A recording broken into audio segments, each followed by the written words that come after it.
You're an embarrassment to this family. Sit in the back and don't speak to anyone. My son's colleagues don't need to know we're related to a government pencil pusher. My mother said that to me at the entrance of the Fairmont Château Frontenac, loud enough that the doorman in his wool coat heard every word. She didn't lower her voice. She never did. My brother's hand was on her elbow, steering her inside. He glanced back at me over his shoulder with that particular smile he'd perfected since childhood. Not quite a smirk, not quite pity. Exactly the expression you'd make at a stray dog following you home. I stood there holding both my parents' overnight bags, the Louis Vuitton set my mother had bought with money she'd borrowed from me 4 years earlier and never once acknowledged. If you want to understand why I finally stopped carrying their bags that January night in Quebec City, you have to go back to the Christmas dinner where I sat at the card table. Not the dining room table, the card table. The folding kind, the one from the basement with the wobbly left leg, set up in the hallway just outside the kitchen because my brother's in-laws were visiting, and there wasn't enough room at the main table. I was 38 years old. I had just driven 4 hours from Ottawa in a blizzard. I ate reheated, stuffing off a paper plate while I could hear them laughing through the wall. My mother had set my place there herself. She draped a paper towel over the card table like a tablecloth and arranged it with the care of someone who wanted you to know the gesture was deliberate. My sister-in-law's mother had asked, cheerfully, from the other room, "Is that where your other daughter sits?" My mother had said, without missing a beat, "Oh, she prefers it. She's not really a people person." I heard my brother laugh. I picked up my fork and ate the stuffing. What none of them knew, what I had never told a single person in that family, was that I was a senior federal prosecutor with the Public Prosecution Service of Canada. I handled organized crime files. I had stood in front of the Ontario Superior Court 2 weeks before Christmas and argued a case that had taken 3 years and the coordination of 4 federal agencies to build. I had a security clearance that required annual review. My name appeared in legal journals. My mother thought I worked in some kind of government office. My brother called it, "Whatever it is you do in Ottawa." I had let them believe it. That was my mistake, and my choice, for reasons that took me years to understand and approximately 45 seconds to explain to my supervisor when she finally asked me directly. I grew up being told I was the quiet one, the unremarkable one, the daughter who didn't have her brother's charm or her mother's social grace. By the time I had something to prove, I had already gotten very good at disappearing. I stayed invisible because invisible felt safe, and then it just became habit. The blind trust was not my idea. It was my accountant's suggestion when I first started making real money and realized my mother was going to lose the house in Barrie. My father had died 3 years earlier, a good man, a quiet man, a man my mother referred to as not much of a provider at his own funeral, which I have never forgiven, and the mortgage was 4 months behind. My brother had just launched his consulting firm and was too exposed to take on any personal liability. He had said that to me over the phone like he was reading from a term sheet. I set up the trust in 2009. For 14 years, it paid the mortgage on a 4-bedroom house in Barrie, Ontario, property taxes, my mother's car insurance, and, when his firm nearly collapsed in 2017, a $180,000 emergency bridge loan routed through a numbered company in Alberta. My brother thought it was an angel investor. He went on a podcast 2 years later and talked about the unnamed benefactor who had believed in him when no one else did. I heard that podcast clip while driving the 401 in November rain. I canceled nothing. I kept paying. I was still paying the month my mother booked the Château Frontenac trip. She had announced it at Thanksgiving. A New Year's trip to Quebec City. She'd reserved a suite for herself and one for my brother's family. She had booked me a room at a Comfort Inn 7 minutes away, which she presented as thoughtfulness. "I know you like your space, and it's much more budget-friendly for someone in your position." My brother had nodded gravely, as though my financial situation were a sensitive topic that required his sympathy. My sister-in-law had said, "We just didn't think the Fairmont made sense for you, given everything. Given everything." I had been hearing "given everything" my entire adult life, given that I was the quiet one, given that I didn't have my brother's business instincts, given that I had made certain choices, given that some people just aren't cut out for the finer things. I agreed to the Comfort Inn. I agreed to drive up separately. I agreed to meet them at the hotel for dinner on New Year's Eve, which my mother had described as a favor she was doing for me. "I'm inviting you so you're not alone because I worry about you." What I did not tell her was that I had been in depositions for 3 days straight the week prior. We were in the final stretch of a prosecution involving a money laundering network that touched 4 provinces and 2 foreign jurisdictions. My team had been working the file for 22 months. The trial was scheduled for March. I had a colleague at the RCMP who hadn't taken a full weekend off since September. My mother had texted me that same Tuesday to ask if I was bringing a nice enough outfit for the Fairmont dinner and to remind me not to order the most expensive thing on the menu. because it reflects poorly on the family when someone at the table clearly can't afford what they're choosing. I had been cross-examining a Crown witness in a federal courtroom 4 hours earlier. I texted back, "Yes, I have something appropriate," she replied, "Good. And please don't talk about your job. It makes the conversation feel heavy." I drove to Quebec City on December 30th after my last pretrial prep session. The highway was clear until just past Montreal, where the snow started coming down in the particular way it does in Quebec, not dramatic, just relentless, small flakes that build up before you notice. I had a thermos of black coffee and a case summary I'd been listening to as audio notes for 200 kilometers. It was past midnight when I checked into the Comfort Inn.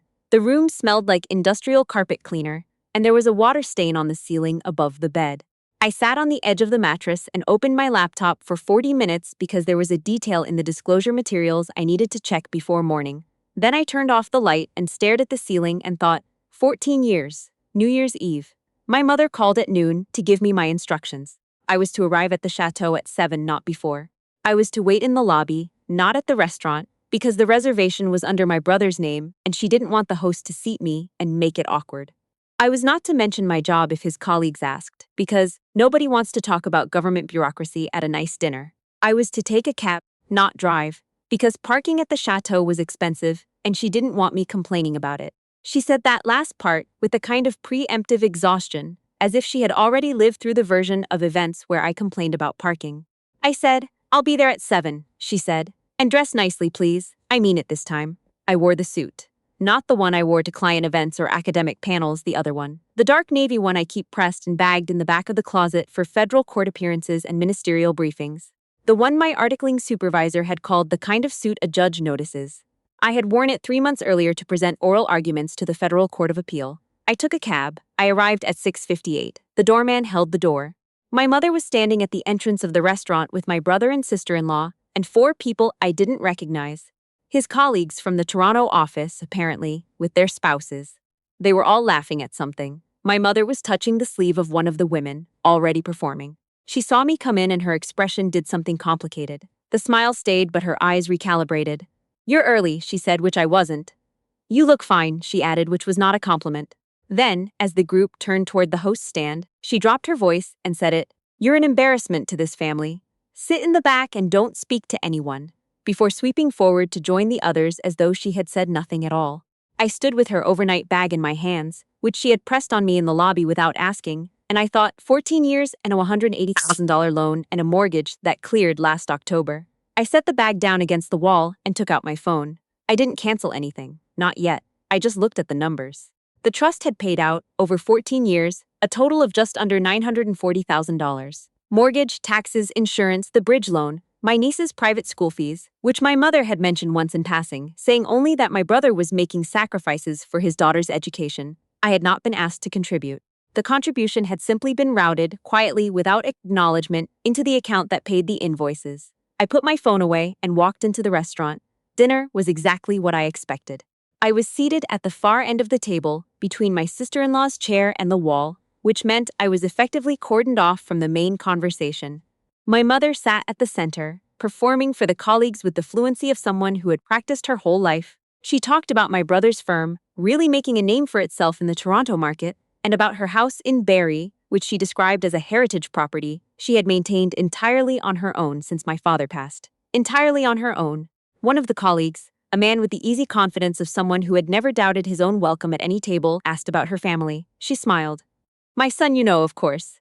And this is his sister." She gestured vaguely in my direction. "She works for the government." The man turned to me politely. "Oh, what department?" Before I could speak, my mother said, "Something administrative. Documents and things." He nodded and turned back to my brother. My sister-in-law, 2 seats away, was telling someone about their ski chalet in Tremblant. She hadn't spoken directly to me since I sat down. My niece, 8 years old, and already schooled in the family's social geometry, leaned across the table and said, in the loud whisper of a child who doesn't know she's being cruel, "Mum says you don't have a real job." Nobody corrected her. My brother heard it and smiled at his plate. My mother reached across the table at that moment to top up the colleague's wine glass, and as she did, she said, to the table in general, "She's always been the one who needed a little more time to find her footing. We try to support her where we can. Support her where we can." I thought about the mortgage payment that had cleared 11 days ago. I excused myself to use the restroom, Standing at the sink, looking at my reflection, I felt something I hadn't expected. Not anger, just a kind of crystalline clarity. The kind you get after 22 months on a complex file when you finally have enough evidence to proceed. I had been gathering evidence for 14 years. Back at the table, the main course arrived. I was given the set menu option. My mother had pre-ordered for me, she announced. Because I know you watch your spending. She had ordered the chicken. Everyone else had ordered from the menu freely. One of the colleagues had the rack of lamb. After dessert, my mother reached into her handbag and produced an envelope, which she slid across the tablecloth toward me with her fingertips, the way you'd push something across a desk to someone you're dismissing. I found some loyalty points for grocery delivery, she said. They expire soon. Thought you might use them. My sister-in-law made a small sympathetic sound. The colleague's wife looked at her drink. I looked at the envelope for a moment, then I picked it up, folded it once, and put it in the inside pocket of my court suit. My phone vibrated. It was my colleague from the RCMP file, call him Investigator R, because that's how I'll always think of him, a man who'd been building financial crime cases since before I'd finished law school. He had texted, update from DOJ contact. They're moving the coordination call to 8 a.m. New Year's Day. You okay with that? I was sitting at a dinner table in Quebec City where my mother had just given me grocery delivery points while my brother's colleagues watched, and I was being asked to coordinate with the Department of Justice for a prosecution that, when it concluded, would be one of the largest organized crime convictions in Ontario in a decade. I texted back, confirmed. I'll dial in at 7:45. My mother saw me on my phone and said, loudly enough, this is exactly what I mean. She can't even be present at a family dinner. It's a government job. Nobody's waiting on you. My brother laughed, classic. I put the phone face down on the table. Midnight came. There were champagne flutes. My mother made a toast to my brother's firm and her grandchildren and the family's future. She mentioned, smiling, that she had already booked the Tremblant Chalet for spring break. A proper family trip, and this time we're doing it right. She looked at me. I didn't book for you this time. Honestly, the chalet's not really your scene, is it? And the chalet rental is significant. We can't cover everyone. The trust had covered the chalet twice before. She didn't know that. I looked at my brother. He had his arm around his wife. He was exactly the man my mother had built. Charming, self-assured, persuaded entirely of his own quality. He had been built from my invisible money and my invisible work and my very deliberate silence. He had no idea. He would find out soon enough. I took out my phone under the table and opened the banking application. There it was. The recurring monthly transfer, set up in 2009. 14 years of calendar invites from a number that meant nothing to anyone in this family except me and one very thorough accountant in Ottawa. My thumb was over the cancel button for a long time. Not yet. I closed the app January 2nd. I was back in Ottawa in a glass-walled conference room on the 14th floor of a building whose address I am not going to specify, in a video call with 4 federal prosecutors, 2 RCMP superintendents, a representative from the Financial Transactions and Reports Analysis Center, and the DOJ contact in Washington, who was patched in from an office 3 time zones west of mine as I was running the call. My mother texted at 9:43 a.m. Did you make it home okay? You left without saying a proper goodbye. Very rude, honestly. Your brother was disappointed. My brother had said, the last time I saw him at the Chateau elevator, safe drive, not looking up from his phone. I muted my personal cell and kept running the call. The next 3 weeks were the kind of weeks that don't have days in them. Just documents and depositions and the specific fluorescent lit fatigue of final trial prep. I was in the building before 8 and out after 9. I ate lunch at my desk. I reviewed disclosure packages on weekends. I had a plant in my office that my assistant watered because I kept forgetting. On the 26th of January, my mother called. She called 4 times in 40 minutes, which is how I knew it was financial. When I called back, she opened with, I need to talk to you about the mortgage situation. Her voice had a particular quality. Not distress, exactly, but the sound of someone who has decided to perform distress and hasn't quite calibrated the level. I said, what mortgage situation? She said, the bank sent a notice. It says the automatic payment didn't process this month. I said, I know. A long pause. What do you mean you know? I canceled the transfer. Another pause. Longer this time. That was, where was that money coming from? That wasn't. She stopped. Started again. Who set that up? I did. What are you talking about? You set that up? You don't have that kind of. You work in a government office. You can barely. She stopped again. I could hear her recalibrating. The picture she'd been carrying for 14 years of the unremarkable daughter who shuffled documents and needed grocery delivery coupons and couldn't afford the Fairmont was developing cracks.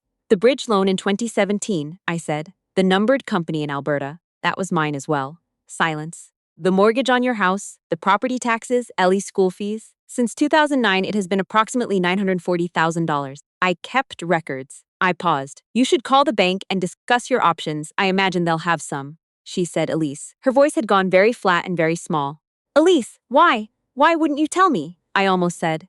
Because you told me not to talk about my job. Because you gave me pre-expired grocery coupons in front of a table of people and told your granddaughter I didn't have a real job. Because you called me an embarrassment at the door of the Fairmont while I was holding your luggage. Instead, I said, I'm in trial prep. I have to go. I hung up. For 3 minutes, I sat in my chair and looked at the plant on the windowsill. Then I picked up my file and walked back down the hall. The trial began on the 3rd of March. I will not describe most of it here. There's an active publication ban on several elements of the case, and there are things I'm not yet permitted to discuss publicly. What I can say is that it lasted 11 days, that it involved 23 witnesses, that on the 7th day, opposing counsel attempted an evidentiary challenge that I had been anticipating since November, and I had the response prepared in writing and filed it with the clerk before lunch. On the 11th day, the jury came back in 4 hours. The Crown succeeded on all primary charges. My team gathered in the hallway afterward, the kind of exhausted, disbelieving quiet that happens when something you've worked on for nearly 2 years finally closes. My RCMP colleague shook my hand and said, "Good conviction, counselor," which is high praise from him. My assistant cried a little, which she apologized for, and I told her not to. That evening, I went home, changed out of my court suit, made tea, and sat in the quiet of my apartment for a long time. My phone had 53 messages from the family chat my mother had created for the Quebec trip that she'd apparently never deleted. They began approximately 12 hours after my phone call to her and escalated from there. My brother, "What is going on? Mom is losing it. Call me." My sister-in-law, "This is really hurtful, Elise. We are family." My mother, 11 different messages spanning 3 days, moving through phases, confusion, grievance, accusation, negotiation. "I don't understand why you're punishing me. I don't understand why you think you're better than us. I have never asked you for a single thing. I have only ever tried to help you. You're doing this to humiliate your brother. You were always difficult, even as a child. I am your mother." Then, 1 week later, a message that stood apart from the rest because of how precisely it understood what it was asking. "Your brother's firm is in trouble. If you could, I know you have more than we realized. If you could make one more transfer, just to get through the quarter, please." She still believed everything had a price. I read each message once. Then I blocked my brother's number, my sister-in-law's number, and my mother's number in sequence. 3 contacts. It took less than 90 seconds. The charity I selected receives approximately $66,000 annually, the amount the trust had been paying in mortgage and insurance. I chose the Barbara Schleifer Commemorative Clinic in Toronto, which provides legal services to women who have experienced violence because it is the right use of that money, and because I wanted the redirection to mean something. I am not interested in telling you that I walked away without grief. I did not. There were weeks that winter, after the trial, in the flat gray aftermath, when I would be driving or making coffee or sitting in a deposition, and I would feel it like a physical weight. The years of it, the particular loneliness of being invisible to the people who were supposed to see you most clearly. My father had seen me. He had died without ever knowing what I'd become, and that is a separate grief that I keep in a different part of myself. But I'm not writing this for catharsis. I'm writing this because my niece said, with the confidence of a child who had been taught the words, "Mom says you don't have a real job." And not one person at that table said, "That's not true." I keep thinking about the doorman at the Fairmont. He held the door. He didn't know anything about me. He just held the door because that's what you do. That's all dignity ever required. My case file closed in April. There was a small departmental acknowledgement, the kind that doesn't get press, and a note from the deputy director that I keep in the same drawer as my father's watch. My mother's house in Barrie sold in May. She moved in with my brother and his family, which is an arrangement I am told is complicated. From second-hand reports I receive occasionally and do not respond to. On the first Friday in June, I left the office before 6 for the first time in 8 months, walked to the market on Dalhousie, bought a piece of good fish and a bottle of decent Ontario Riesling, and cooked dinner in my own kitchen with the window open and the canal just visible in the evening light, and I ate it alone at my own table, off my own plates, which all match. The wolves who were never seen were still running long after the field went quiet.